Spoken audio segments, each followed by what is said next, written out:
따라합니다. 참된 자유.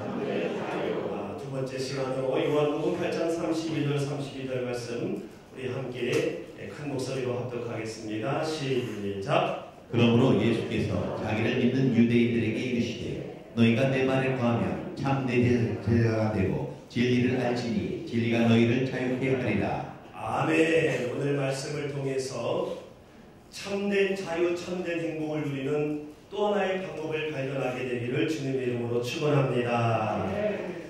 매우 기본적이지만은 대단히 중요하기 때문에 여러분에게 새삼스러운 질문을 던지기를 원합니다. 여러분 예수님을 믿으십니까? 여러분 정말 예수님을 믿으십니까? 영원히 죽을 수밖에 없는 저와 여러분을 위해서 하늘 보좌를 버리시고 이 땅에 친히 오셔서 죽으셨으나 부활하시어 다시 오실 그 예수님을 여러분 정말 믿으십니까? 그렇다면 여러분은 진리를 알고 있는 분들이에요.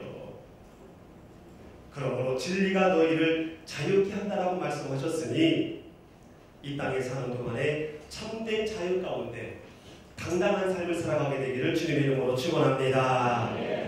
그러나 이렇게 당당하고 참 자유를 누리며 살아갈 수 있음에도 불구하고 여전히 얽매여 사는 이유는 지난 시간에 육신적으로 과거에 묶여있기 때문이다라고 말씀을 나눴습니다. 이것은 신앙 문제라기보다는 따라합니다. 마음의 문제, 성격 문제, 마음의 문제요 성격 문제라고 했습니다. 그러나 이 마음의 문제는 곧 신앙의 문제로 발전하기 때문에 아픈 상처가 있는 과거이든 화려한 과거이든 그 모든 과거는 속히 청산해야 할 줄로 믿습니다.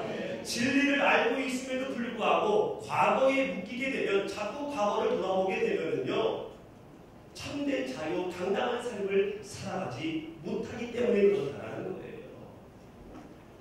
다윗 왕은 쓰리고 아픈 과거를 갖고 있는 사람이었습니다. 자신 때문에 아들이 희생양으로 죽었어요. 부모로서는요 씻을 수 없는 과거입니다. 평생 자식 죽인 애비라는 나무 안에 죄책감 속에서 시달리며 살 수밖에 없는 치욕스러운 과거를 다윗은 갖고 있었습니다.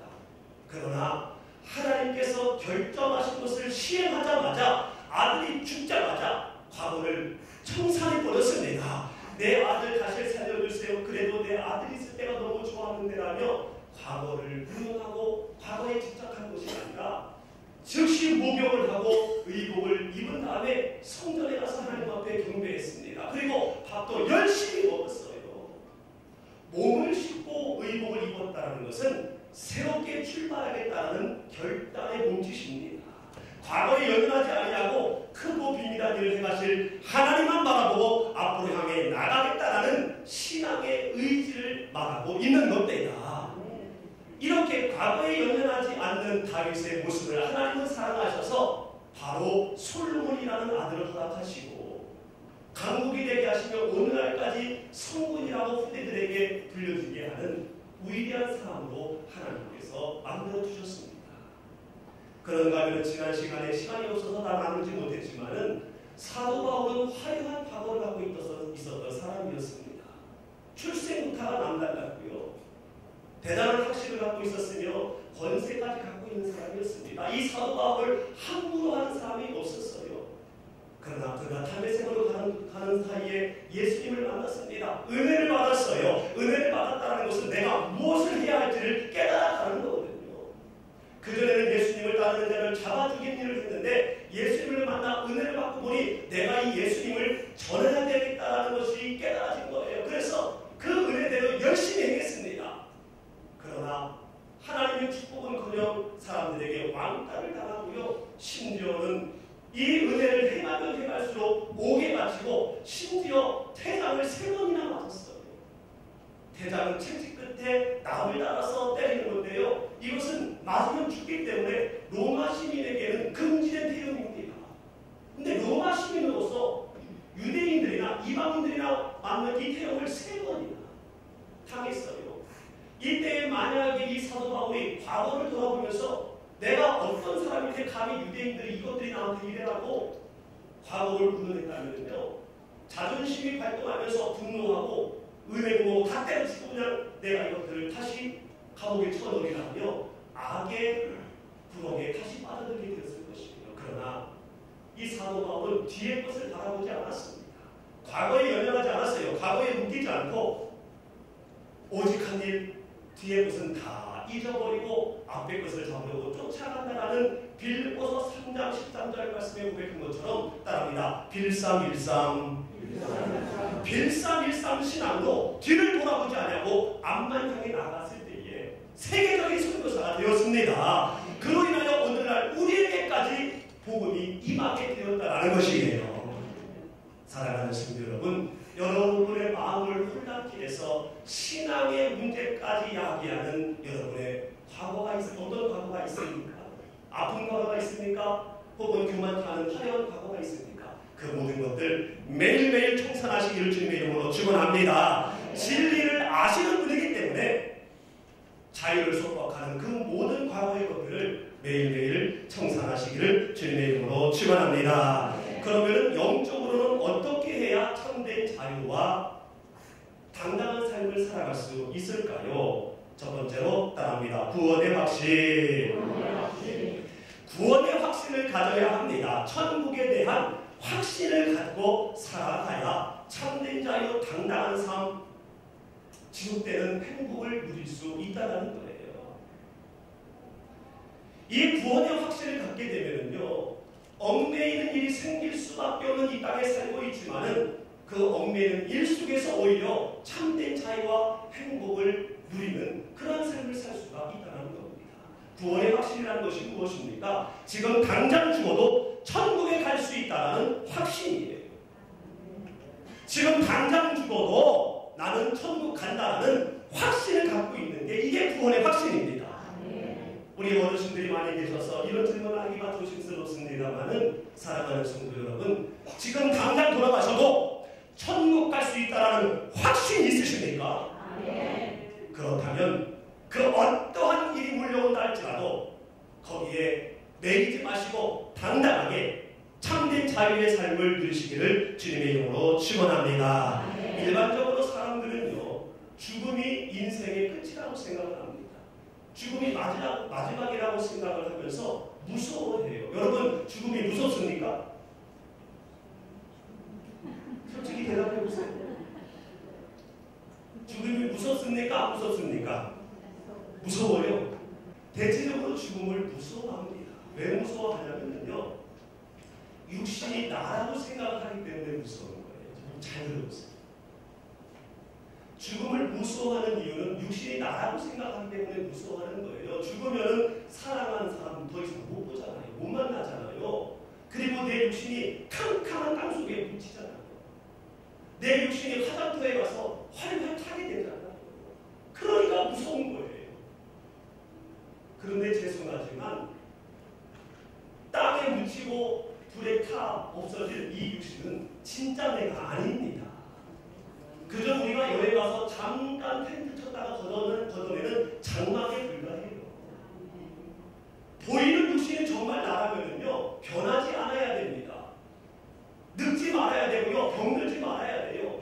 그렇지만 여러분, 5년 전에 여러분을 생각해 보십시오. 10년 전에 여러분을 생각해 보십시오. 5년, 10년 갈 것도 없어. 일주일 전에 여러분을 한번 생각해 보십시오. 많이 나이가 들으셨고요. 지금도 어떻습니까? 많이 편찮으시잖아요. 그러므로 여러분이라고 생각하는 이 육신은 여러분이 아니에요. 진짜 내가 아니라는 겁니다. 그럼 진짜 나는 누구입니까? 변하지 않는 내 안에 있는 영혼입니다. 따라합니다. 영혼. 그렇기 때문에 영혼의 강건함을 위해서 우리는 힘쓰고 애써야 합니다. 진짜 내가 아닌 육신을 놓고 너무 애쓰지 마시고요. 그것도 애써 노력해야 되지만 진짜 애써 노력해야 될 것은 내 속에 있는 진짜나 영혼을 위해서 애써야 된다는 거예요. 영혼이 잘 되면 육신에 관계된 모든 일도 잘 되고요, 건강해진다라고 성경은 말씀합니다. 그래서 요한복음 3장 1절 2절 말씀에 축복의 기도를 이렇게 하고 있잖아요. 내 영혼이 잘된 같이 범사가 잘되고 간구하기를 간구하노라. 할렐루야. 그러므로 여러분의 여러분의 진짜 여러분인 영혼의 강건한 분리에서 부단히 노력하시기를 주님의 이름으로 축원합니다. 따라합니다. 교회는 헬스클럽. 교회는 영적인 헬스클럽입니다. 그래서 교회를 통해 예배로 여러분의 영혼을 연단시키고 찬양으로 헌신으로 봉사로 사명과 따함으로 여러분의 영혼을 건강하게 헬스하시기를 주님의 이름으로 축원합니다.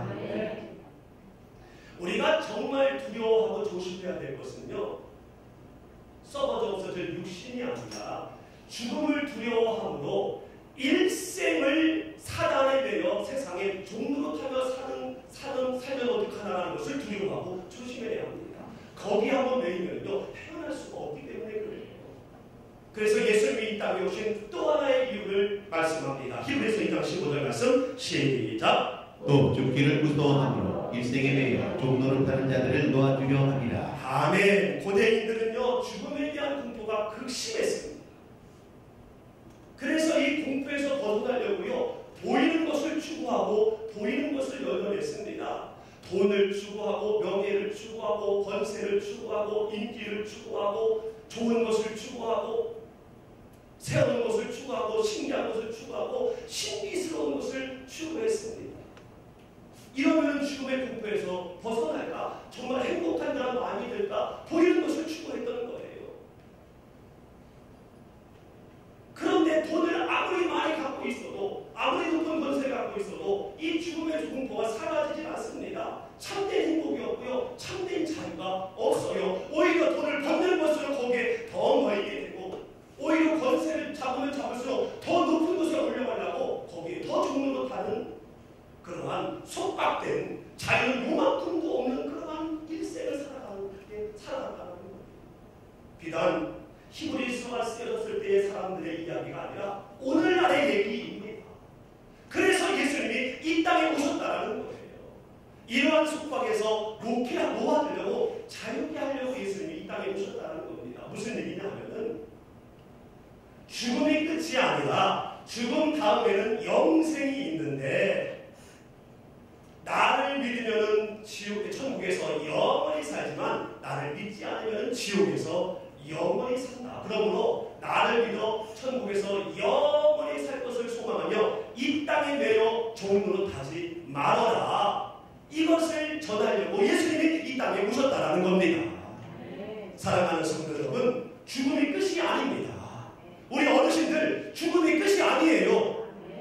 죽음 다음에는 더 찬란한 것이 준비되어져 있는 줄로 믿습니다. 우리가 잘 아는 말씀 히브리서 5장 17절 같이 있습니다. 시작. 한번 죽은 것은 사람에게 정하신 것이요 그 후에는 심판이 있으니라. 아멘. 그 후에는 죽은 다음에 또 뭔가 있다라는 겁니다. 근데 뭐가 있다고 그럽니까? 심판이 있대요. 심판은 왼쪽 오른쪽 틀리고 맞고 분명하게 정해지는 일이 생긴다라는 겁니다. 앞서 말씀드린 것처럼 죽은 다음에 이 사람은 예수를 믿었으니 천국에서 영원히 사는 쪽으로, 이 사람은 예수님을 안 믿었으니 지옥에서 영원히 사는 쪽으로 이렇게 갈라지는 일이 죽은 다음에 있다는 거예요. 본래 모든 사람은 죄인이기 때문에 일생 후에 죽은 다음에 전부 지옥에서 영생을 해야 되는 신세였습니다. 그러나 저와 여러분은 진리를 알아서 예수 그리스도의 십자가로 말미암아 그 후에 천국에서 영생하게 될 줄로 믿습니다. 그러므로 구원의 확신이 있는 자는, 천국을 확신하는 자는 죽는 것도 복되다라고 계시록에서는 말씀하고 있습니다. 계시록 14장 13절 말씀 시작. 또 내가 들으니 하늘에서 음성이 나서 가로되 기록하라.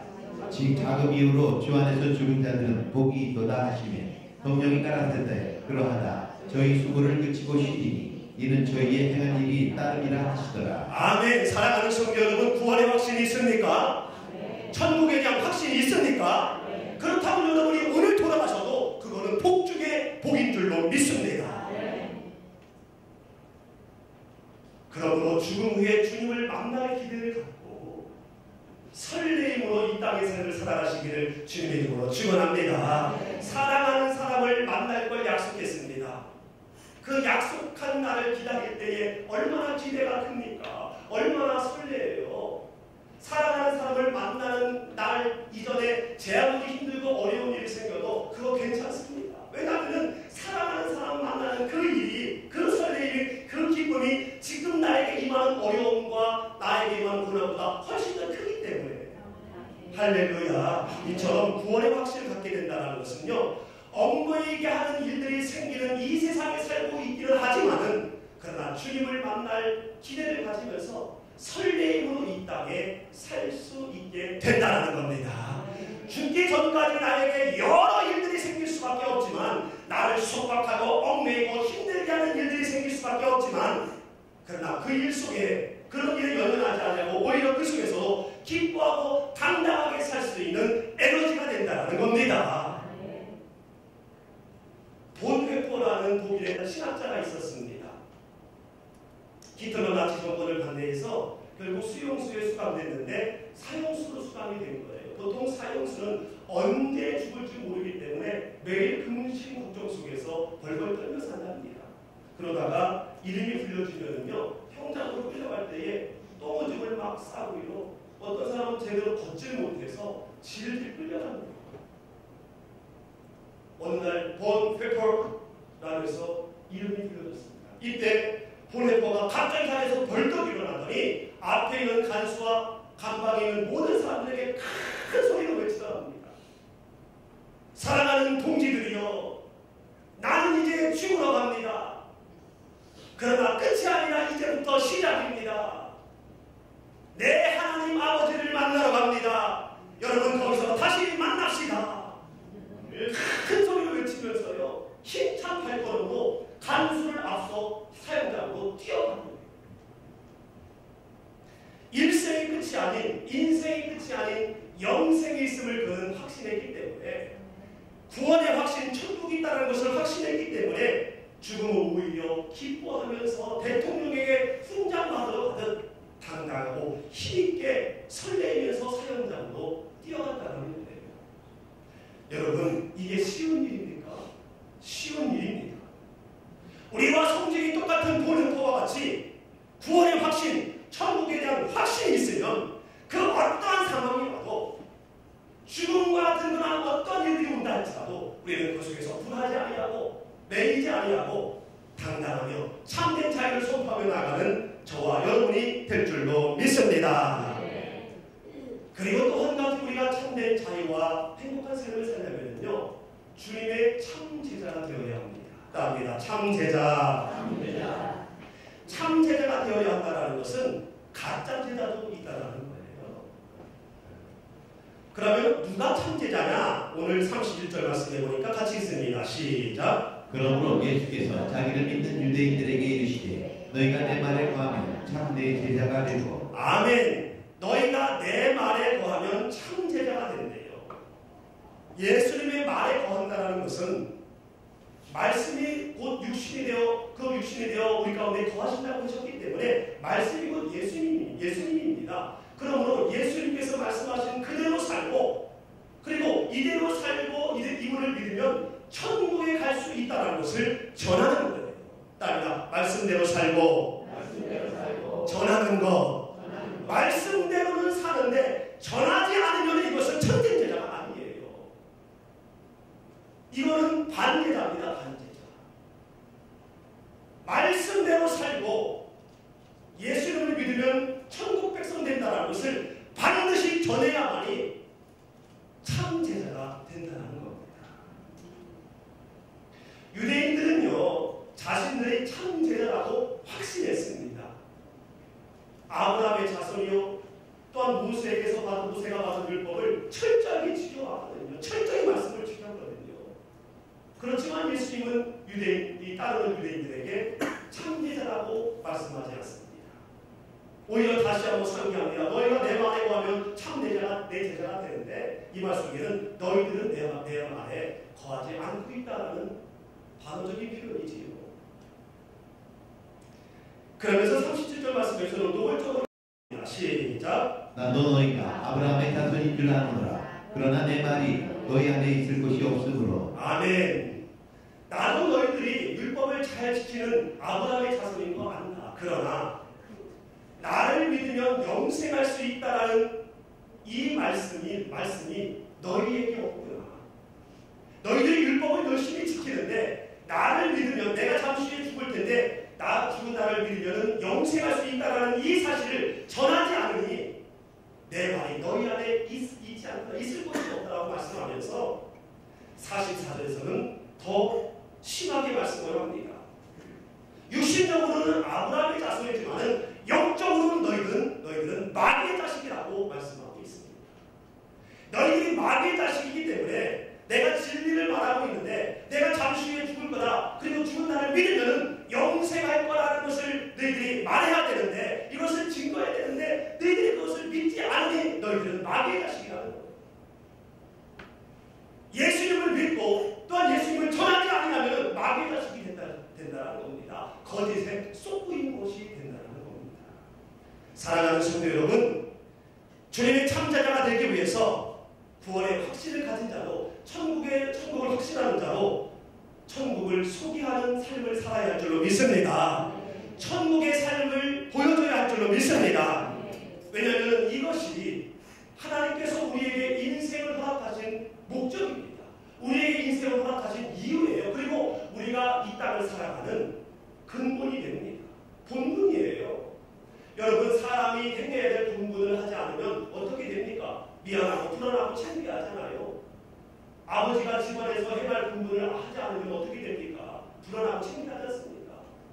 직장에서 교회에서 내가 해야 될 일을 하지 않으면 본분을 지키지 않으면 미안하고 창피하고 불안하잖아요. 나도 망하고 집도 교회도 직장도 다 망하잖아요. 이처럼 우리의 본분인 예수님을 증거하지 않으면 예수 믿으면 천국 갑니다. 예수 믿으면 나처럼 얽매인 일이 생겨도 얽매이지 아니하고 그 속에서 당당하며 행복한 삶을 살 수 있습니다. 이것을 전하지 아니하면 우리는 본분에서 벗어나는 마귀를 쫓는 그러한 삶을 살아가는 자가 될 수 있다. 전파하는 자가 되기를 주님의 이름으로 축원합니다. 로마서 10장 14절 말씀을 다 같이 읽습니다. 시작. 그런즉 그들이 믿지 아니하는 일을 어찌 부르리요? 듣지도 못한 일을 어찌 믿으리요? 전파하는 자가 없이 어찌 들으리요? 아멘. 따라합니다. 전파하는 자가 없이 어찌 들으리요?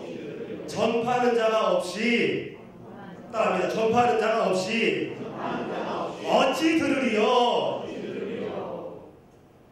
네, 추억하고 다시 떠올리기가 좀 씁쓸한 기억이긴 하지만은 2014년 4월 16일 인천을 출발해서 제주도를 향했던 여객선 세월호가 진도 인근 해상에서 침몰을 했습니다. 벌써 2년이 지났는데 295명이 사망을 했고요. 9명은 실종했습니다. 아직도 9명은 시신을 못 찾았습니다. 총 305명이 영문도 모른 채 죽어갔습니다. 혹시 여러분 관계된 분 가운데 이런 분이 있으면 신뢰가 될지 모르겠습니다만 여러분 그냥 참고 들어주셨으면 좋겠어요. 그러면서 그 뱃속에서 죽어간 아이가 내 자녀, 내 친척이라고 생각을 하면서 이런 질문을 던져볼게요. 이들이 죽어가게 된, 이들을 죽게 한 책임이 누구에게 있다라고 생각을 합니까? 그 세월호에서 여러분의 자녀가 죽어갔다면 여러분은 누구에게 핏발을 쏘며 책임을 추구하겠습니까? 누가 책임져야 될 사람이냐? 바로 말하지 않은 그 놈이에요. 선자. 전파하지 않은 그 놈이에요. 그리고 말해도 엉뚱하게 말한 그 놈이에요.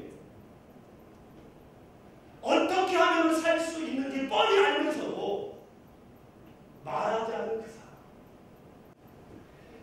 이 정도 기울기일 때는요, 구명조끼 입고 높은 데로 올라와 그러면 30분 안에 다 올라올 수 있다는 겁니다. 그리고 바다로 뛰어내려 그러면 100% 다 서는 거죠. 주변에 구명조끼가 얼마나 많이 있으니까 헬기도 돌아다니고 있잖아요. 30분이면 된대요. 이 기울기에서 침몰될 때까지 1시간 걸린대요. 그럼 이때 제대로 전파만 했으면 다 사는 거예요. 355명. 억울한 죽음 당하지 않았을 겁니다. 그런데 말해야 할 사람이 말하지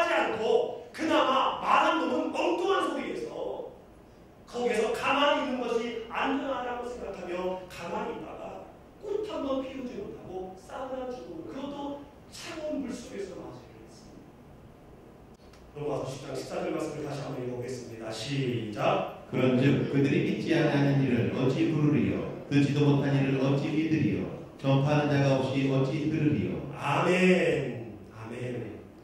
하나님을 불러야, 하나님께 기도해야 축복을 받을 수가 있고요. 그리고 하나님을 믿어야 천국을 갈 수가 있는데, 알려주는 사람이 없어서 하나님을 믿을 수 없고, 알려주는 사람이 없어서 하나님을 들을 수가 없대요. 전파하는 자가 없으니, 알려주는 자가 없으니 하나님을 믿을 수 없고 들을 수가 없다는 겁니다. 여러분, 저를 집중해 보시겠습니까? 예수 그리스도라는 구명조끼를 입고 세상의 세상을 위해서 나오라고 얘기해주는 사람이 없어서 세상의 세월 아래 가만히 있어 죽을 때만 기다리는 사람이 수두룩하다. 여러분 자녀가, 여러분 부모님이, 여러분 동생이, 여러분 오빠가, 여러분 형이, 여러분의 친척이, 여러분의 사랑하는 사람이 그 세상 세월 속에서 알려주는 사람이 없어 그 속에서 가만히 죽어가고 있다는 거예요.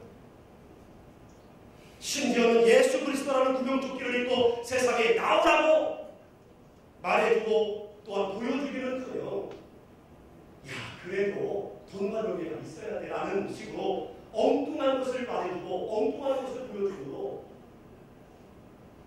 죽어가는 줄도 모르고 세상의 세월 속에서 장난치고 즐기는 자들도 수두룩하다.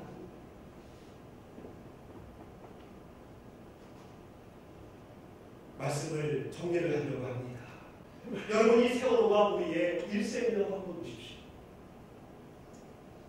지금 우리의 일생은 저렇게 기울어져 있습니다. 우리는 예수 그리스도를 믿음으로 말미암아 진리를 알아서 지금 저 배 밖에서 저 상황을 보고 있어요. 그런데 저 배 안에 있는 사람은 몰라. 어떤 사람은 어찌할지 몰라 가만히 있고요.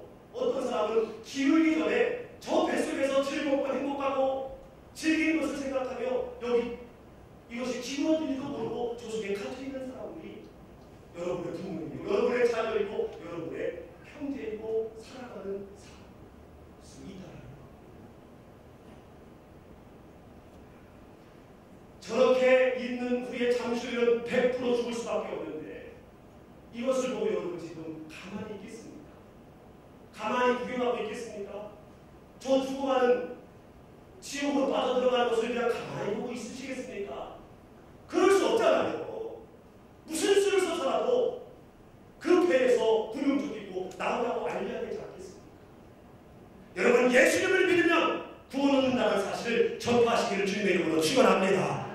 전도하시기를 주님의 이름으로 축원합니다. 그래서 멀리 사는 사람이 있으면은 너 꼭 예수님 믿어서 가까운 교회 나가 라고 전도하시기를 주님의 이름으로 축원합니다. 그리고 가능하면 우리 교회로 인도하시기를 바랍니다. 전도하시고 인도하시기를 바랍니다. 만약 이 세월호 위로 올라와서 뛰어내리라고 저는 위에 뛰어내린 다음에 그 아이를, 그 사람을 또 데리고 와서 같이 케어하면 더 좋잖아요. 이처럼 전도하고 우리 교회로 인도하는 그러한 참 제자로서의 삶을 살아가기를 주님의 이름으로 축원합니다. 그럴 때에 사방에 우겨싸는 일들이 우리의 삶 가운데 계속된다 할지라도 거기에 얽매이지 아니하고 낙심하지 아니하고 오히려 그 삶 속에서, 그 우겨싸미는 그 속에서 예수님의 생명을 나타나게 하는 참 제자로서의 삶, 천국을 확신하는 자로서의 삶을 살아가는 저와 여러분이 될 줄로 믿습니다.